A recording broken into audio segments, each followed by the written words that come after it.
Hello, welcome back. And today I want to talk about that little feeling that you might not be quite up to the job, that sort of lingering background noise of, am I really good enough for this? Am I faking it? It's what we all call imposter syndrome. Well, maybe we don't all call it that, but that's the technical name of that underground upswell of anxiety that often stops you from taking action. Stops you from taking action on your dreams, stops you taking action on that sales call, that piece of content, that worry that somebody's going to call you out. It's universal. And today I'm going to show you how to flip the script on it. So stick around.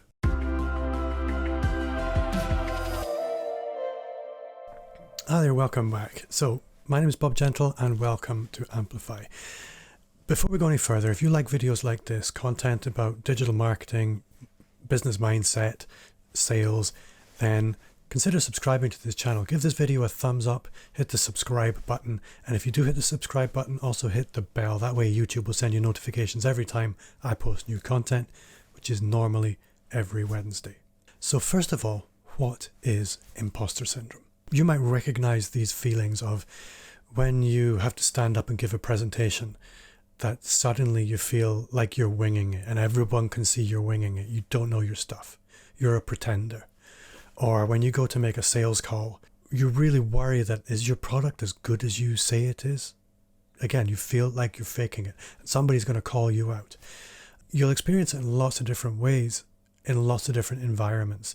It's a universal phenomenon. And my friend Claire Yosa literally wrote the book on imposter syndrome. And as part of writing that book, she had to do an academic study because that's her background. She did lots and lots of interviews, surveyed hundreds of high achievers all around the world. And what she found was that imposter syndrome is a universal problem. That 80% of high achievers state that it's something that they have to deal with on a routine basis. So it's present at every point on the success spectrum. And that's really interesting.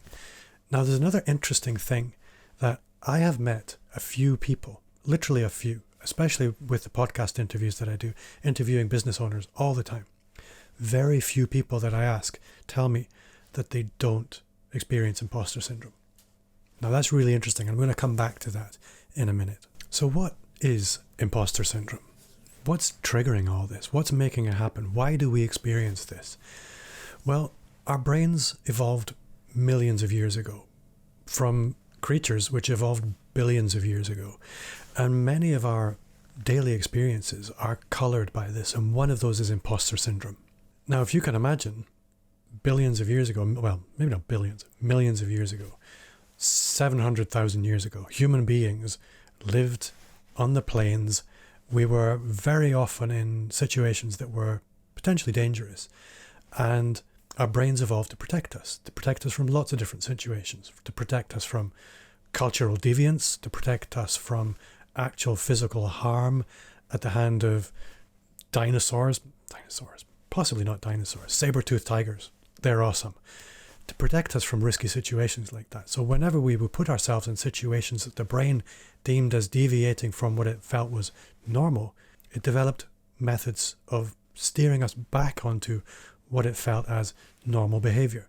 And imposter syndrome is one of these methods that the brain has from steering us away from what it deems to be normal. Now, that's super helpful if you're a caveman.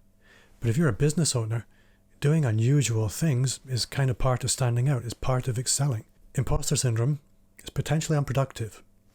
So here's a way of using imposter syndrome to really help steer your work, to steer your development. Now, the truth is, you're never going to fix imposter syndrome. It's never going to happen. That's like trying to fix eyes. Well, I've got 2 eyes. I'm not going to get 3. I'm not going to get 0. I've got 2. I can't fix that. So much as I'd love to have X-ray vision, it isn't going to happen. Imposter syndrome is the same. It's there. It's not going away.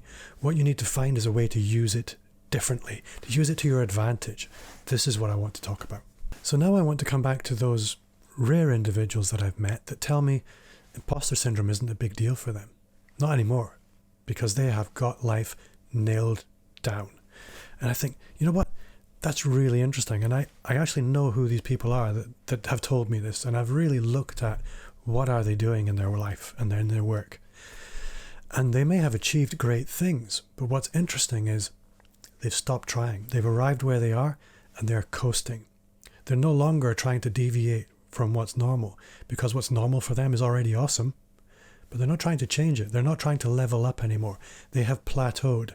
And wherever you have a plateau, you're unlikely to experience imposter syndrome, because imposter syndrome only comes up when in current life when you're trying to push yourself beyond the boundaries that your brain has accepted as normal. So here's what I do. And I'm not telling you this is what you should do, but it's what I do, and it serves me very well. I listen for imposter syndrome, because once you understand the brain and how it works and what the various signals mean, you can start to use them. So I listen for imposter syndrome. And when imposter syndrome comes to meet me, I take that as a very strong signal that I'm probably moving in the right direction. And I lean into it, because imposter syndrome, if you're trying to level up your business, is a beacon. It's a beacon calling out to tell you over here is where you'll probably find success. So if you experience imposter syndrome, don't try to move away from it. Lean into it. If you want to find success in business, you're not going to find it doing the same things that you always do. You're going to find it in doing things you haven't done before, doing things that make you feel uncomfortable. And these feelings of being the imposter, of faking it, of all kinds of low-level anxieties, to be honest, they're going to come towards you. But what you need to do is recognize them for what they are. They're trying to protect the caveman you, but for business owner you, they're a shining beacon that you need to move towards. They're a compass bearing that tells you which direction is right. So lean into it and lean in hard. Again, if you're not experiencing imposter syndrome, I'd like you to really wonder why. Why are you not? Is it possibly because you're not challenging yourself? I'll leave you with this, and I think this is really important, that growth and success, they all live in discomfort.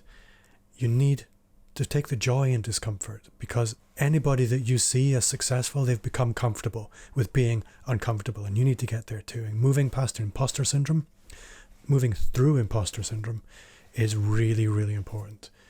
And it won't end unless you decide to stop.